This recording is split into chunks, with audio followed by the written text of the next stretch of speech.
think you could still throw down? Like, if it had to happen? Like, if Jake Paul called you out? Well, he'd probably fuck me up. Really? He's a really good boxer. He's a good boxer. What if it was kickboxing? He doesn't really know how to kickbox. When I was a younger man and I had good knees, I could be kickboxing people. But I could barely get through a workout without being in pain now. There's a reality of knees and backs. Joe Rogan couldn't hold back his admiration for Jake Paul's training ahead of the Gervonta Davis fight. On his podcast, Rogan praised Jake's discipline, saying he's not just another influencer stepping into the ring. He's training like a real fighter. From intense sparring to technical improvements, Rogan believes Jake's dedication is seriously paying off.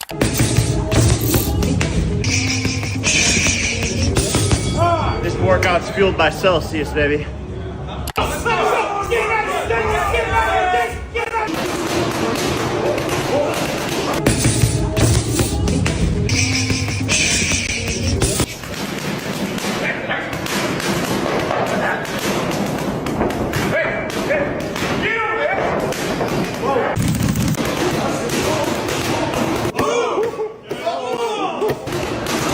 Rogan looked genuinely impressed as he talked about Jake Paul's rise in boxing. He said if Jake wasn't known as a YouTuber, people would see him as a serious boxer who just knocked out one of the best UFC welterweights with a clean punch. To Rogan, Jake's composure and confidence in the ring don't look like someone out of their depth. If Jake Paul wasn't Jake Paul, if he wasn't this YouTube guy, he was just a boxer, and you see a boxer knock out the former UFC welterweight champion, not just the former, but one of the best ever, knock him out with one punch like that, like, oh man, have you seen this Jake Paul dude coming up? He's fucking for real.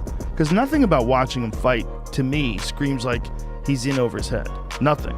He looks like a real boxer. He went on to recall that brutal knockout over Tyron Woodley, describing how it wasn't some lucky punch. Rogan mentioned how he's seen Jake hit mitts, spar, and train up close, and it's clear he's putting in the work. In his eyes, if Jake had started as a regular up-and-coming fighter, people would be calling him a real problem in boxing right now. Like, he knocked out Tyron Woodley, who's one of the greatest welterweight champions in the history of the UFC, and Jake Paul flatlined him with one punch. He's legit. And I've watched him hit mitts. I've watched him work out. I've watched him spar. I think he's legit. I think he could be a legit pro boxer. If he wasn't Jake Paul and you watched his performance, like the way he knocked out Tyron Woodley, if he was just an up-and-coming boxing contender, I would say, that guy's a fucking killer. Keep an eye on him. He's got real talent. He's legit. Jake Paul is legit talented. Then came the part that really caught Rogan's attention, Jake stepping up to face Mike Tyson. He pointed out that Jake isn't fighting wild or desperate, he looks controlled and technical. The fact that Jake is willing to face a legend like Tyson, even at his age, showed Rogan that this kid isn't just chasing clout. He's taking real risks, and that tells him everything about Jake's mindset as a fighter. This kid can fucking fight.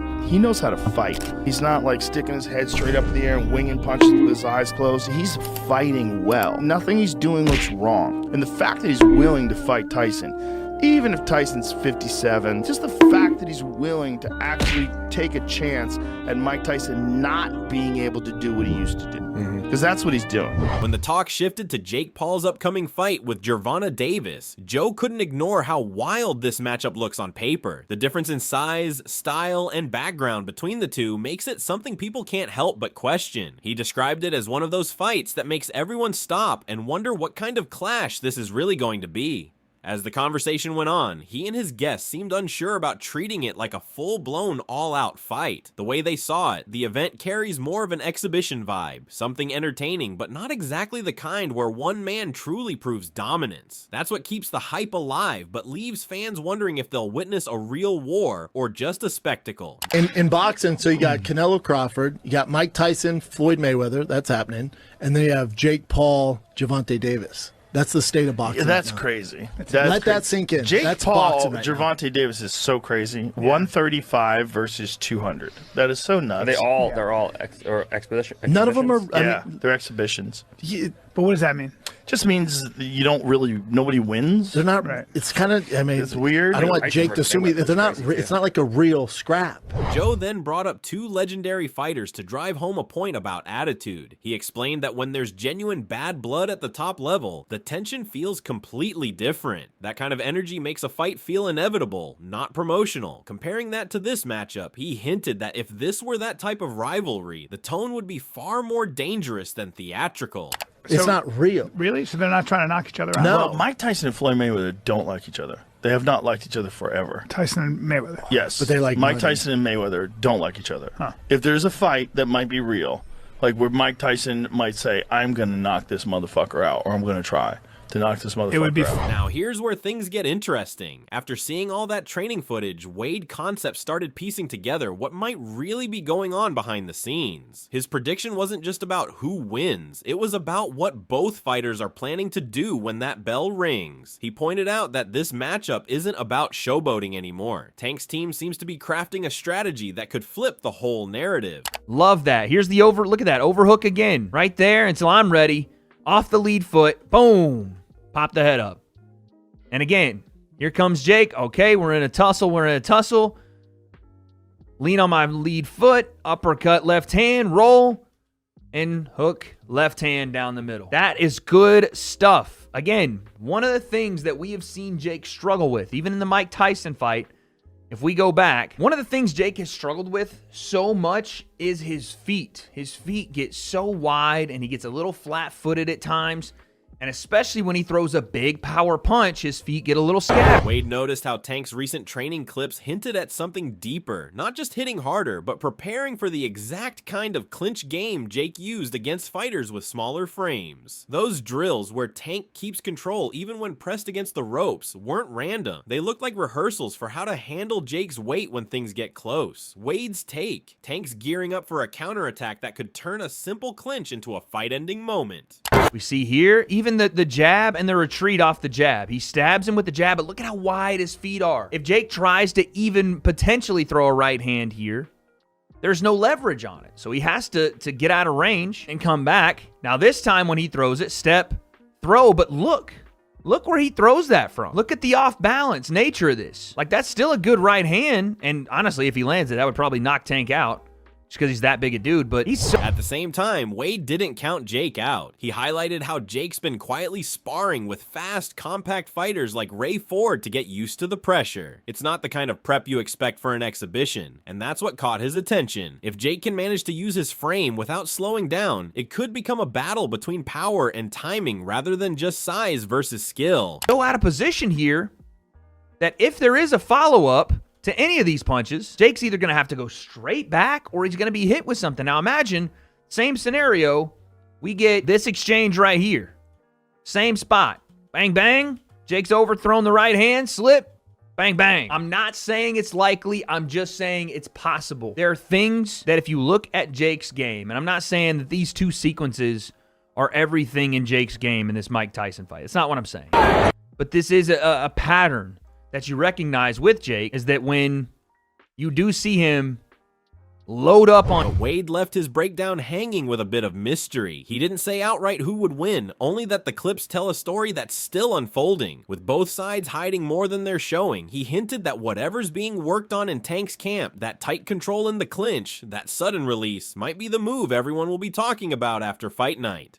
Tank, I mean, he's kind of exposing how he wants to knock out Jake, and he's also kind of exposing the blueprint to do it. If you're going to hurt Jake, you have to catch him off guard, you have to lull him to sleep with your timing and your power, and you have to clip him when he's overextended or when he tries to use his power, size, and frame to lay way and prey on the little guy. And Tank, also in this fight, has to be a bit bigger than the little guy. I think I'm seeing all those things happen right now, but maybe I'm making too much of a big deal over it. After Wade's detailed breakdown, Showbiz the Adult offered his own bold prediction, and he didn't hold back. He believes Gervonta Davis is planning to come into the Jake Paul fight heavier than most expect, possibly tipping the scales close to 160 pounds. Watching the latest training clips, he pointed out how Tank's build looks thicker, especially from the side view, calling him a compact powerhouse.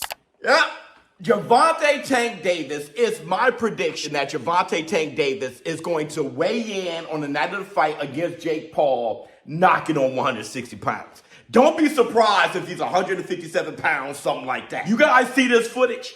Look at Tank. Now, if you know what you're looking at, the guy must be around 150 right now, 153, something like that. And you can really tell when he's sideways. When you look at him sideways and see the depth. See, from the front view, you can't really tell. But when he turns sideways, the guy is a wrecking ball. He's literally a baby rhino out there. And I think that is the idea for him to bulk up and be a little powerhouse out there. He explained that this weight isn't some random bulk. It's actually close to Tank's natural walk-around size. According to him, that just shows Davis has always carried the kind of frame that can comfortably sit around the mid-100s and 50s, and this time, that might work in his favor. Listen, the reason why I think he will be knocking on 160 pounds is because I think that's his walking around weight. And I have receipts for all this shit. You guys remember what, 4 or 5 years ago where he missed weight against Gamboa? Initial weight is 136.2 pounds. Weight limit on this fight is 135 pounds for the lightweight title. Gervonta has 1 hour in order to make that 135-pound weight limit for the WBA lightweight championship of the world. That was disgusting. A pound plus over the 135-pound weight limit. And that was then, years ago. And I know you guys say, a lot of you Tanky Wanky fans say that, you know, now he's been staying in shape. He doesn't have that issue anymore. But that's not the point. I'm saying that he can yield that type of weight. He's a bowling ball. He ain't a little guy like you guys say. The Tanky Wanky say he's a little guy. Showbiz also mentioned that a heavier Tank could actually handle Jake Paul's punches better. He said the goal isn't to stay small and fast, but to build a strong enough base to absorb power shots without being thrown off balance. Game, set, match. The guy, I'm telling you, man, you guys see Gervonta Tank Davis as this little guy, the Tanky Wankies. He's too little. He's too small. Well, Gervonta Tank Davis, he walks around somewhere in the 150s, all right, 155, something like that. He's knocking on 160. And I think that's the best bet going up against Jake Paul. You're not going to get a 135-pound Tank. I think Gervonta Tank Davis is going to be knocking on 160. You put on the right muscle mass, right? You look at Terrence Bud Crawford and what he did, other than the 1.21 gigawatts, right? But he definitely, all jokes aside, he definitely put together the type of training camp to where he can bulk up and kind of keep his speed. Gervonta Tank Davis, if he put on the right weight, put the right weight on, and, you know, have the lean muscle right, he can look fantastic somewhere in the mid-150s, dare I say, close to 160 against Jake Paul. After Showbiz's take, Mike Perry jumped in with his trademark honesty. He didn't waste time dressing it up, he gave it straight. Perry acknowledged that Jake's a big guy with real power and some sharp boxing skills, but he couldn't help questioning if Gervonta still has that same killer instinct that once made him unstoppable. He brought up Tank's recent performance against Lamont Roach, noting how it didn't exactly scream dominance. To Perry, that fight made people wonder if Tank's drive is slipping a little, and when you're stepping in against someone nearly 100 pounds heavier, he said, it's not just about skill, it's about heart, grit, and how badly you still want it. Perry wasn't sure Tank has that same fire burning anymore. Jake is big. Tank has a lot of skill, but I don't think he's the same Tank that we saw the most incredible knockouts. We saw him, I mean, Lamont Roach performed great. They went to draw, and, you know, I just don't know. And Tank walked away. I don't know if he loves it enough to beat a guy who outweighs him by 80 to 100 pounds. As the fight draws closer, all eyes are now on how Jake Paul's training will translate when the lights come on. He's been pushing harder than ever, going through grueling sparring sessions and tightening his technique for someone as explosive as Gervonta Davis. Every clip that's surfaced shows a sharper, calmer Jake, one who looks more like a professional fighter than the loud kid who started this journey. But across from him stands Tank, who might be walking in heavier, stronger, and hungrier than ever. The idea of him coming in around 160 pounds has everyone talking, especially after Showbiz's prediction. It makes this matchup unpredictable, a true collision between power and precision. Both men are carrying pressure, pride, and something to prove. And that's what makes this fight feel bigger than just another crossover event. No matter who wins, this showdown is already shaping up to be one of the most talked about fights of the year. So what do you think? Will Jake's disciplined grind be enough to overcome Tank's raw power? Let us know in the comments below.